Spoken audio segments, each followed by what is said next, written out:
There's a hate organization, the LGB Alliance, that is trying to divorce trans rights from the rest of the gay LGB rights movement in an effort that is astroturfed by far-right movements in a way to create division so that there is less solidarity betwixt marginalized groups, so they are more easily oppressed, and so that their rights can be taken away piecewise without the rest of the marginalized groups taking heed or feeling like they themselves are as of yet attacked.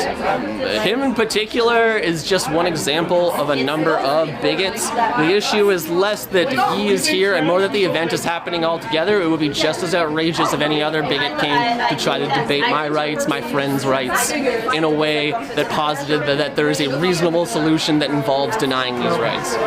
We didn't think they'd block the door, actually. And at some point, my friend here, they pushed her, they threw her phone away. See, they pretend they're being excluded. They're the people who tell people to get out. And they get mad because someone wants to defend women's rights, homosexual and bisexuals' rights. What's the problem about that? By separating trans rights from the rest of the rainbow, what you end up happening is a significant weakened community. For example, trans people, they need to be able to, I know they have like many specific things that are specific to them, such as getting ID, but at the same time, transphobia and homophobia are two sides of the same coin. The truth is, if you get rid of trans rights, what happens is that the rest of the rainbow, it's so vulnerable. The same politicians pitching anti-trans views used to pitch anti-gay views just 10 years ago.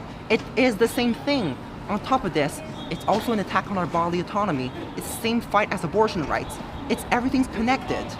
Making it very clear that this is absolutely unacceptable. It makes me feel very disappointed, but also very angry, because the whole community there, many cis allies, many trans people, they fear for their lives every day. Their economic security, their own safety, their ability to thrive and to just live day-to-day lives is being consistently threatened. And I believe that this is just something that's so saddening, and yet we're still platforming these masters of hate speech in a way. Hate speech is not freedom of speech. Hate speech is when it fundamentally is such an attack on people's dignity that it becomes intolerable.